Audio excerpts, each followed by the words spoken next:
Hello साथियों, कैसे हैं आप सभी। मैं एक बार फिर से आलोक मौर्य जीए हाईटेक क्लासेस में आपका हार्दिक स्वागत करता हूं। तो लगातार बने रहिए हमारे यूट्यूब चैनल जीए हाईटेक क्लासेस के साथ और आप अपने क्लास का स्तर बढ़ाते रहिए। अगर जो हमारे यूट्यूब चैनल जीए हाईटेक क्लासेस के साथ बने रहते हैं तो आप एक दिन बेहतर करने की कोशिश कर सकते हैं। बेहतर करने की कोशिश बिल्कुल आप कर पाएंगे। लहरों से डटकर नौका पार नहीं होती और कोशिश करने वालों की कभी हार नहीं होती। एक चीज मैं बता रहा हूं आप लोगों को, एक अभी गाना देखो, ये गाना एक बना हुआ है, कच्चा बादाम पका बादाम। देखो ये फॉलोअर्स, देखो जो मतलब एक्टिविटी होती है, कुछ ना कुछ ऐसा मूवमेंट होता है जो आप लोगों को उठा करके बिल्कुल टॉप पोजीशन पे पहुंचा दे। कहां पहुंचा देगा? टॉप पोजीशन पे। मतलब कुछ ना कुछ ऐसी मूवमेंट तो आपके लाइफ में बिल्कुल होगी जो नीचे से आप ऊपर उठ सकते हैं। जो कच्चा बादाम पका बादाम है गाना, कच्चा बादाम वाला जो गाना है, वो देखो गाना तो समझ में नहीं आता कैसा, उसके मिलियन देखो, पहले व्यूज देखो कितने मिलियन में है। अब वो पता नहीं, वो बंगाली लैंग्वेज का है, बांग्लादेश का गाना है, उसने बनाया था। और ये सिर्फ एक ही मूवमेंट था ऐसा जिसको उसने रातों रात सक्सेस दिला दी। तो आप भी अपने जीवन में कुछ ऐसा कोई ना कोई मूवमेंट करिए और आप भी बन जाइए मतलब टॉप पोजीशन तक।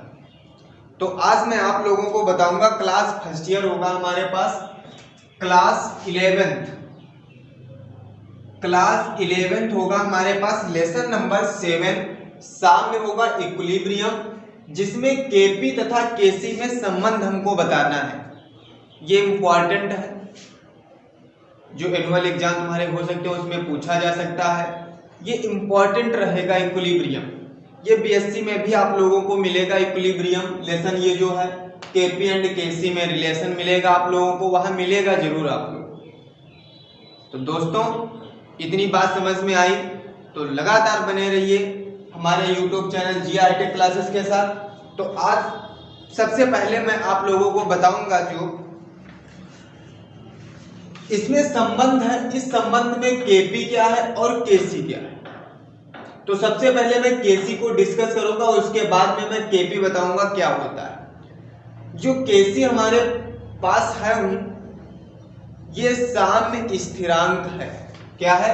साम्य स्थिरांक। जो केसी हमारे पास है, इधर देखो, जो केसी हमारे पास है, केसी वो क्या है? साम्य स्थिरांक है। वो साम्य स्थिरांक है, साम्य स्थिरांक है। मतलब इक्विलिब्रियम कांस्टेंट जिसे बोलते हैं, साम्य स्थिरांक है जिसे इक्विलिब्रियम कांस्टेंट बोलते हैं। तो देखो पहले इसको मैं ड्राइव करता हूं, फिर इससे मैं ये निकालूंगा, इससे मैं ये निकालूंगा, जादू बनाऊंगा उसमें और कोई ना कोई मूवमेंट होगा और तो ऐसा रिएक्ट हो जाएगा कि ये इसको निकालना जरूर पड़ेगा। तो देखो कैसे हम निकालते हैं। माना कोई रिएक्शन जो हमारे पास है, मान लेते हैं हम कोई, माना कोई उत्क्रमणीय अभिक्रिया है हमारे पास। उत्क्रमणीय अभिक्रिया क्या है? उत्क्रमणीय अभिक्रिया हमारे पास है बच्चा, उत्क्रमणीय अभिक्रिया। मान लिया हमने कोई उत्क्रमणीय अभिक्रिया है, कौन सी? अब उत्क्रमणीय, अच्छा वर्ड आ गया हमारे पास, उत्क्रमणीय अभिक्रिया मतलब रिवर्सिबल रिएक्शन, मतलब दोनों तरफ हो सकती है। दोनों तरफ का मतलब जो रिएक्टेंट से प्रोडक्ट भी बन सकता है और प्रोडक्ट से रिएक्टेंट भी बन सकता है। मतलब अभिकारक से उत्पाद भी बना सकते हैं और उत्पाद से हम अभिकारक भी बना सकते हैं। मतलब उत्क्रमणीय अभिक्रिया दोनों तरफ पॉसिबल है। हम घर से कॉलेज जा सकते हैं और कॉलेज से घर भी आ सकते हैं। ये हमारे पास उत्क्रमणीय अभिक्रिया है। जैसे हमको कहीं जाना हुआ, मामा के वहां जाना हुआ, हम यहां से अपने घर से मामा के वहां भी जा सकते हैं और मामा के वहां से अपने घर भी आ सकते हैं। ऐसी जो अभिक्रियाएं होती हैं उन्हें उत्क्रमणीय अभिक्रियाएं कहते हैं। ठीक, मतलब दोनों दिशाओं में चलकर पूरी हो जाती हैं, सिर्फ एक ही दिशा में चलकर पूरी नहीं होती, दोनों दिशाओं में चलकर पूरी हो जाती है। जैसे हमने ले लिया कोई अभिक्रिया A से A प्लस स्मॉल b से b, रिवर्सिबल का निशान लगा दीजिए। C से कहां C प्लस D से कहां D। ये कोई रिएक्शन हमारे पास हो गई, इतनी रिएक्शन हमारे पास बनी। अब देखो इसमें, देखो फॉरवर्ड के लिए स्थिरांक जो हमारे पास होगा, जैसे रिएक्टेंट मान लो ले लेते हैं हम, उसके लिए देखो जो अग्र अभिक्रिया के लिए होगा हमारे पास, उसके लिए हम RF लिखेंगे, और बैकवर्ड रिएक्शन के लिए हम क्या लिखेंगे, RB लिखेंगे। ये इसकी दर जो हमारे पास रेट है, R का मतलब रेट, F का मतलब हमारे पास हो गया फॉरवर्ड, R का मतलब हमारे पास हो गया दर, जिसे रेट बोलते हैं। हम लिख दे रहे हैं यहाँ पे, R का मतलब हमारे पास बच्चा हो गया रेट, जिसका मतलब होता है दर, और F का मतलब हो गया फॉरवर्ड, इसका मतलब होता है अग्र, इसका मतलब क्या होता है, अग्र होता है। देखो R का मतलब क्या हो गया, रेट, और B का मतलब हो गया बैकवर्ड, बैकवर्ड, बैकवर्ड मतलब पश्च। इतनी बात समझ में आई। अब इनके कांस्टेंट हम लिख लेते हैं, क्या लिख लेते हैं, इनके कांस्टेंट लिख लेते हैं। देखो फॉरवर्ड रिएक्शन का कांस्टेंट हमारे पास हो जाएगा Kf, बैकवर्ड रिएक्शन का हमारे पास हो जाएगा Kb। ये कांस्टेंट हो गया, जिसे बोलते हैं स्थिरांक। क्या बोलते हैं, जिसे बोलते हैं स्थिरांक, और इसे बोलते हैं स्थिरांक, स्थिरांक। इतनी बात समझ में आई, ये तो हमारे पास हो गया। अब इस रिएक्शन पे द्रव्य अनुपाती क्रिया नियम लगाइए। ये रिएक्शन हो गई जो small a, small b, small c, small d दिए हैं, ये हमारे पास क्या दिए हैं, मोल दिए हैं। रिएक्शन रिएक्टेंट का ये मोल, ये रिएक्टेंट का ये मोल, इस रिएक्टेंट का प्रोडक्ट का ये मोल, इस प्रोडक्ट का ये मोल हमारे पास हो गया। इतनी बात समझ में आई। अब इस रिएक्शन पे द्रव्य अनुपाती क्रिया नियम लगाइए। क्या लगा दें, द्रव्य अनुपाती क्रिया नियम, लॉ ऑफ मास एक्शन जिसे बोलते हैं, द्रव्य अनुपाती क्रिया नियम लगा, द्रव्य अनुपाती क्रिया नियम लगा दे। द्रव्य अनुपाती क्रिया नियम देखो इधर, सबसे पहले तो अग्र अभिक्रिया के लिए, अग्र अभिक्रिया की दर सबसे पहले लिख ले हम, क्या हो जाएगा, अग्र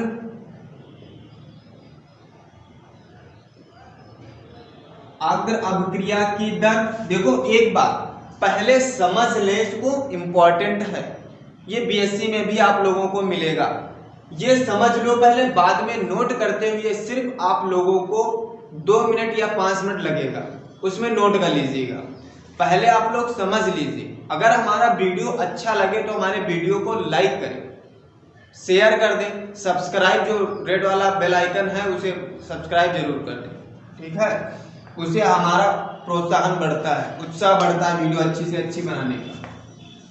देखो अग्र अभिक्रिया की दर काहे से डिनोट करते हैं, R से। ये किसके समानुपाती होती है, अभिकारक के सक्रिय द्रव्यमान के गुणनफल के समानुपाती होती है। किसके, ये जो अभिकारक हमारे पास दिए हैं, अभिकारक वो सॉरी उत्पाद जो दिए हैं, जो अग्र अभिक्रिया की दर होगी वो उत्पाद के सक्रिय द्रव्यमान के समानुपाती होगी।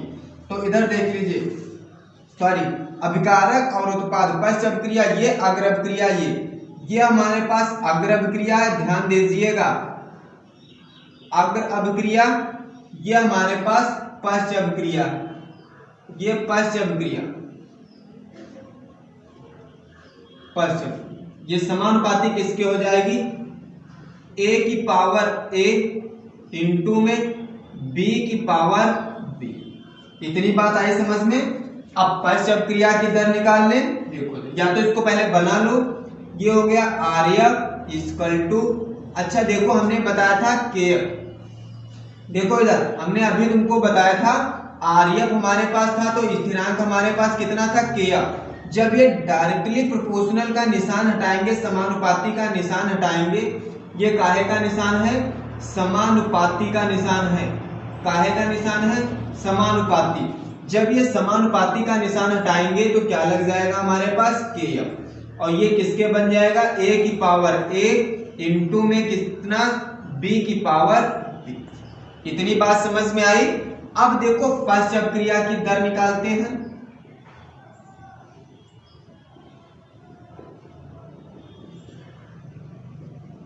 पश्च अपक्रिया की दर निकालते हैं। ये क्या हो जाएगा, आरबी किसके हो जाएगा, पश्च अपक्रिया के, सी की पावर सी इंटू में कैपिटल डी की पावर डी। मतलब आरबी इक्वल टू कितना, केबी, समानुपाती निशान हटाएंगे, केबी सी की पावर सी डी की पावर डी। इतनी बात समझ में आ गई। ये देखो इतनी बात हमारे पास निकल आई। इसको अगर जो समीकरण 1 मान ले, इसको समीकरण कितना मान ले, 2 मान ले। इतनी बात बच्चा समझ में आई। इतनी बात आप लोगों को समझ में आनी चाहिए। इतनी बात आप लोगों को समझ में आनी चाहिए।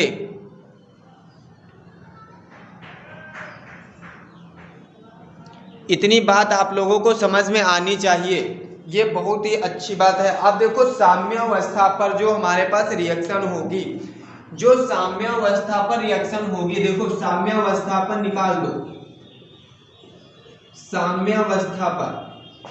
साम्यावस्था पर जो हमारे पास अग्र अपक्रिया की दर और पश्च अपक्रिया की दर होगी, साम्यावस्था पर मतलब आरएफ और आरबी जो हमारे पास होगा वो दोनों क्या होंगे, इक्वल होंगे। क्या होंगे, इक्वल होंगे। आरएफ और आरबी दोनों इक्वल होंगे। इतना ध्यान रखना, आरएफ और आरबी दोनों इक्वल होंगे। तब दोनों के मान रख दें हम, तो आरएफ की जगह पे क्या रख देंगे हम, केएफ बन जाएगा ए की पावर ए बी की पावर बी इक्वल टू केबी बन जाएगा सी की पावर सी इंटू डी की पावर डी बन जाएगा। दोनों बराबर हो गए। अब देखो ये केबी दिया, ये केएफ दिया, तो केएफ के नीचे केबी ले आए, ये वाला इसके नीचे चले जाएगा। तो क्या हो जाएगा, केएफ बटा कितना, केबी बराबर क्या बन जाएगा हमारे पास, सी की पावर सी इंटू में डी की पावर डी बटे में कितना, ए की पावर ए इंटू में बी की पावर बी। ये जो हमारे पास आ गया। अब देखो ये केएफ बटा केबी जो आ गया, इसको हम क्या कह सकते हैं, केसी। क्या कह सकते हैं, केसी कह सकते हैं। इसको क्या कह सकते हैं, केसी। इसको हम केसी कह देंगे। क्या कह देंगे, केसी। तो ये क्या बन जाएगा, सी की पावर सी इंटू में डी की पावर डी अपान में ए की पावर ए इंटू में बी की पावर बी। इतनी बात समझ में आ गई। इस टाइप से इसको हमने बना दिया और यही हमारे पास क्या निकल आया, साम्य स्थिरांक निकल आया। क्या निकल आया, साम्य स्थिरांक केसी निकल आया। साम्य स्थिरांक केसी। इतनी बात समझ में आई आप लोगों को। साम्य स्थिरांक क्या निकल आया, केसी निकल आया। मतलब स्थिर ताप पर किसी उत्क्रमणीय अभिक्रिया के पश्च अभिक्रिया की दर तथा अग्र अभिक्रिया की दर का अनुपात क्या कहलाता है, साम्य स्थिरांक कहलाता है। डेफिनेशन कैसे लिखेंगे, किसी स्थिर ताप पर, ताप हमारा क्या रहेगा, स्थिर रहेगा। किसी स्थिर ताप पर किसी उत्क्रमणीय अभिक्रिया, देखो तुमने उत्क्रमणीय ही तो अभिक्रिया ली थी, उत्क्रमणीय अभिक्रिया के पश्च अभिक्रिया की दर तथा अग्र अभिक्रिया की दर का अनुपात बटे में ही तो दिया है। पश्च अभिक्रिया की दर और अग्र अभिक्रिया की दर का अनुपात जो होता है क्या कहलाता है, साम्य स्थिरांक या इक्विलिब्रियम कांस्टेंट कहलाता है। इतनी बात समझ में आई। तो ये हमारे पास हो गया साम्य स्थिरांक। ये साम्य स्थिरांक हमारे पास हो गया। अब हम निकालेंगे, देखो क्या निकालेंगे, अब हम निकालते हैं केपी। अब हम केपी कैसे निकालेंगे, एक चीज ये देखना, देखो गैसीय अभिक्रिया कोई मान लो, अब ये अभिक्रिया जो थी, इसी अभिक्रिया का मान लो कोई गैसीय अभिक्रिया हम ले लेते हैं। मान ले कोई, देखो केपी कैसे निकालेंगे, केपी देखो इधर केपी कैसे निकालेंगे, मतलब ये प्रेशर हमारे पास होगा, साम्य स्थिरांक वो हो गया, ये हमारे पास साम्य प्रेशर हो जाएगा। इतना याद रखना, पी मतलब होता है प्रेशर। देखो गैसीय अभिक्रिया कोई ले लेते हैं हम, क्या ले लें, कोई गैसीय अभिक्रिया ले लें, गैसीय अभिक्रिया, गैसीय अभिक्रिया ले लें। गैसीय अभिक्रिया लेने पर, गैसीय अभिक्रिया के लिए साम्य स्थिरांक कैसे लिखेंगे, साम्य स्थिरांक, साम्य स्थिरांक, ये गैसीय अभिक्रिया हो जाएगी तब ये साम्य स्थिरांक ही कहा जाएगा। देखो मान लेते हैं कोई A प्लस B, मतलब ये गैस होगा, ये भी हमारे पास गैस होगा, और कोई उत्क्रमणीय अभिक्रिया होगी हमारे पास C, ये D बन जाएगा प्लस का ये D, ये भी हमारे पास गैस हो जाएगा। इतनी बात समझ में आई, इतनी बात समझ में आनी चाहिए आप लोगों को। देखो हमने जिस तरह से ये वाला बनाया था बिल्कुल सेम वैसे ही बनाना है, सिर्फ तुमको करना क्या है, यहाँ पे देखो केपी हमने ले लिया, यहाँ पे हमने पावर चढ़ा दी थी, यहाँ पे हमने इसके मोल कोई नहीं लिए, कोई बात नहीं, आप घबराना मत।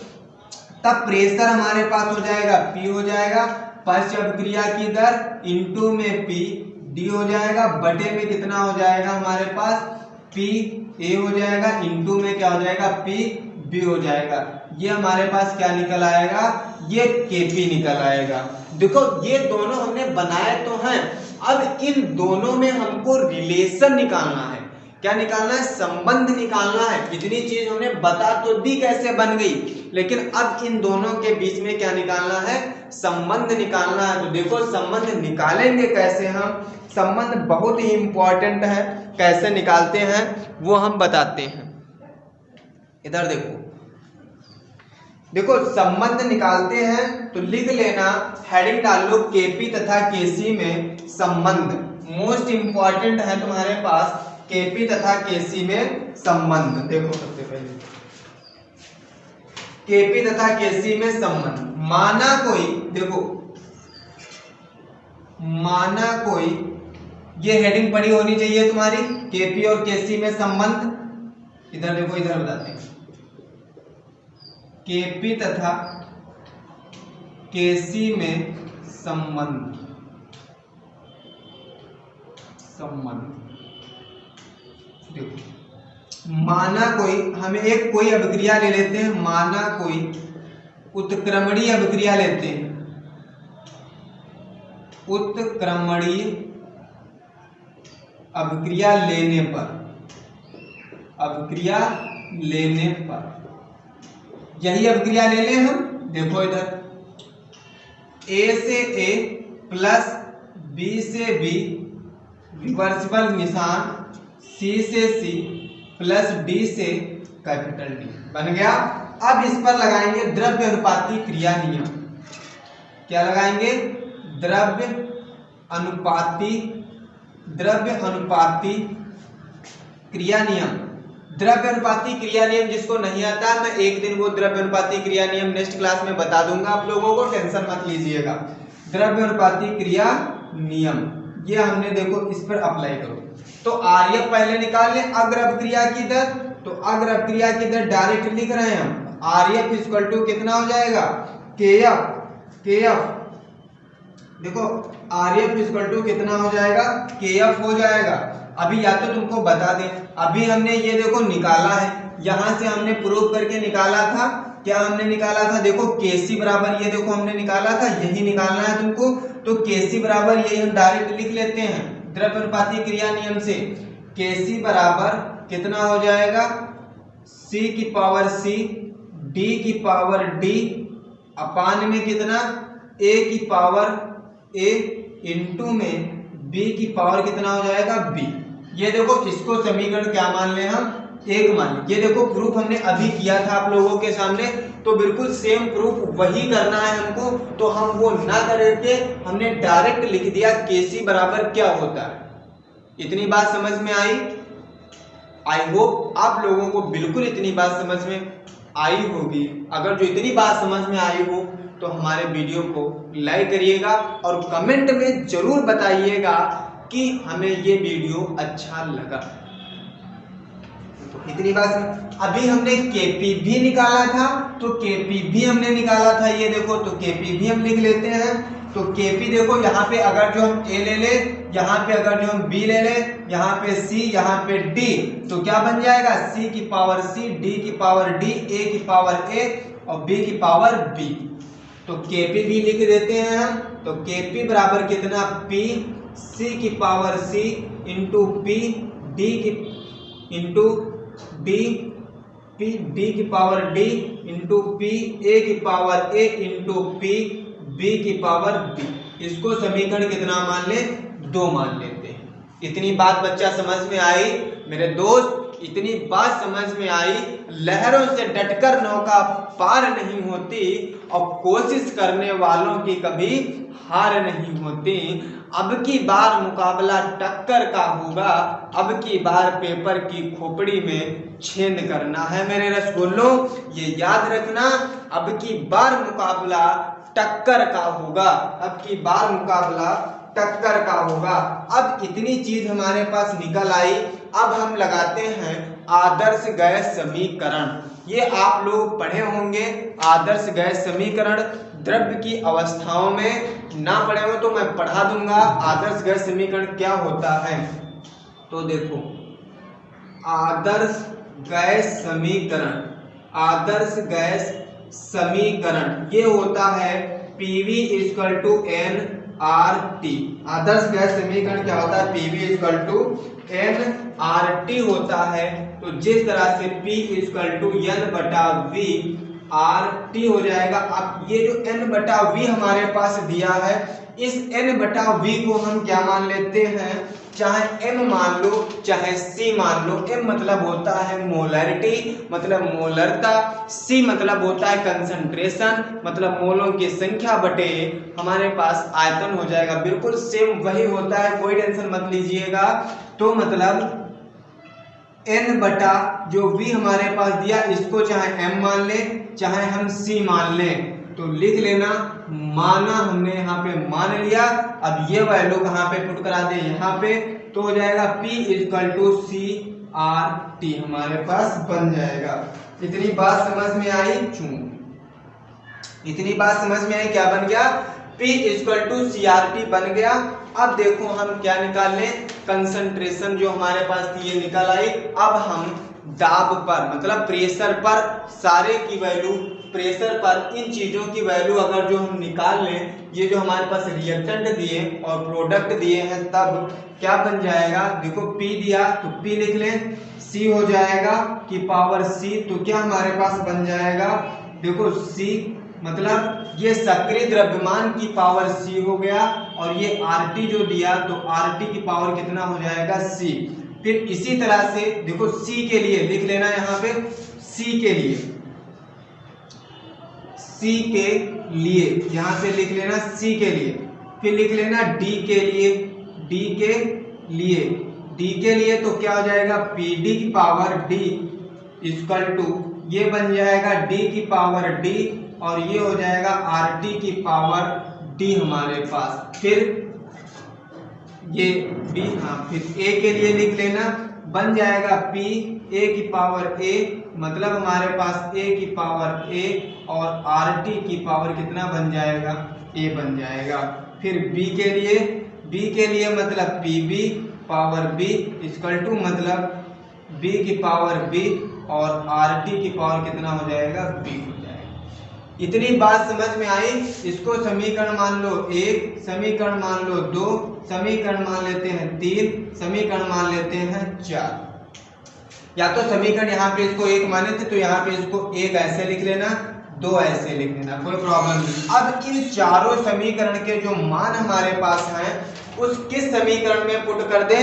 इन चारों समीकरण के मान जो हमारे हैं उस केपी में, समीकरण 2 में पुट करवा दीजिए।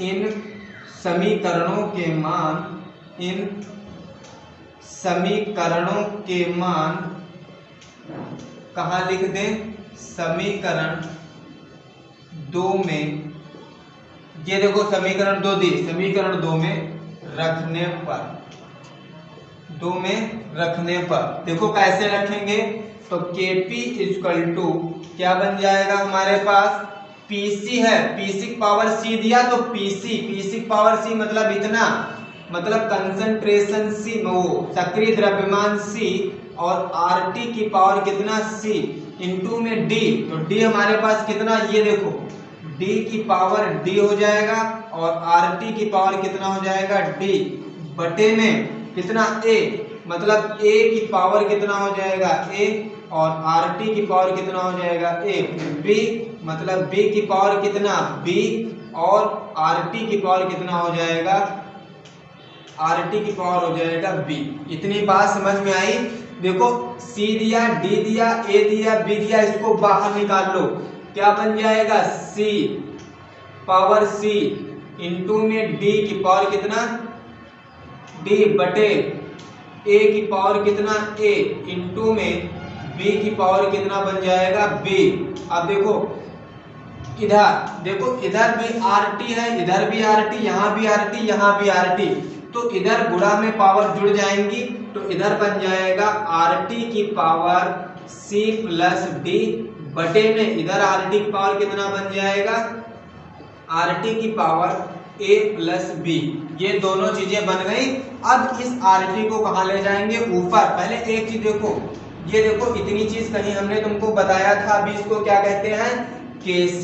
अभी तुमने कहीं पर लिखा था Kc, बताया था नहीं बताया था, तो क्या बन गया Kp इक्वल टू कितना Kc और कितना RT की पावर कितना हो जाएगा C प्लस D, एक ब्रैकेट में, ये ऊपर जाएगा माइनस का हो जाएगा A प्लस B एक ब्रैकेट में।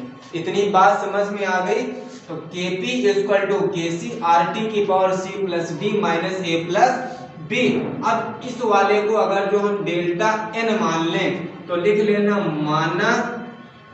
माना कितना C plus D bracket minus A plus B equal to कितना मान लें डेल्टा n। अब इसकी जगह पर क्या लिख दें हम, देखो तो क्या बन जाएगा, तो Kp इक्वल टू Kc और RT की पावर डेल्टा n बन जाएगा, क्या बन जाएगा, RT पावर डेल्टा n बन जाएगा हमारे पास। इतनी बात समझ में आ गया। देखो इतनी बात तुम्हें समझ में जरूर आई होगी, मतलब डेल्टा n यहाँ पे हमारे पास क्या हो गया, डेल्टा n हो गया गैसीय उत्पादों के मोलों या मोल गैसीय अभिकारकों की संख्या, अभिकारकों की संख्या। ये देखो Kp equal to Kc RT power delta n। I hope ये बिल्कुल आप लोगों को समझ में आया होगा Kp एंड Kc में संबंध क्या होता है, ये आप लोग बिल्कुल समझ पाए होंगे। इतनी बात आप लोगों को बिल्कुल समझ में आई होगी। आई होप आप बिल्कुल समझ पाए होंगे बच्चा, ये क्या होता हमारे पास, ये बिल्कुल आप लोगों को समझ में आई होगी। इधर देखो Kp equal to Kc R power delta n, यहाँ पे थोड़ा सा दिख नहीं रहा होगा तो इसलिए मैं यहाँ पे नीचे लिखे दे रहा हूँ। ये बन जाएगा Kp इक्वल टू Kc और ये RT की पावर कितना बन जाएगा डेल्टा n। देखो ये प्रूफ हमारे पास आ गया, यही तो प्रूफ हमको बताना था। देखो यही प्रूफ हमको Kp equal to Kc RT power delta n यही तो बनाना था। तो पहले हम ये बनाए हैं, उसके बाद में हम ये बनाए हैं, उसके बाद में हमने ये बनाया, उसके बाद में हमने तुरंत रिलेशन निकाल दिया और रणबीर चौकड़ी भर भर कर चेतक बन गया निराला था, महाराणा प्रताप के घोड़े से पड़ गया हवा का पाला था। आप इतनी मेहनत करिए कि आपका भी पाला किसी सब्जेक्ट से अगर जो पड़ जाए तो आप भी एक दिन सक्सेस हो जाएं। इस सब्जेक्ट में दम नहीं होनी चाहिए आपकी मेहनत के आगे। आप मेहनत इतनी धुआंधार करिए कि सब्जेक्ट कोई भी हो उसे मतलब बिल्कुल आप लोगों को एकदम आ जाना चाहिए। देखो कोई भी चीज़ जो होती है वो हार्ड नहीं होती है, सिर्फ आपकी कमजोरी और आलस ही आप लोगों को हार्ड बनाती है। ये बात ध्यान रखना, ये कमजोरी ही और आलस ही आप लोगों को हार्ड बनाता है। इतनी बात हमारी ध्यान रखिएगा बिल्कुल। ये जो हमारी बात है ये ध्यान रखिएगा। ये जो बात है केपी तथा केसी में संबंध, ये बात ध्यान रखिएगा। केपी तथा केसी में संबंध, ये जो हमारे पास है ये ध्यान रखिएगा। तो आज के लिए इतना ही, मिलते हैं नेक्स्ट वीडियो में। जय हिंद, जय भारत।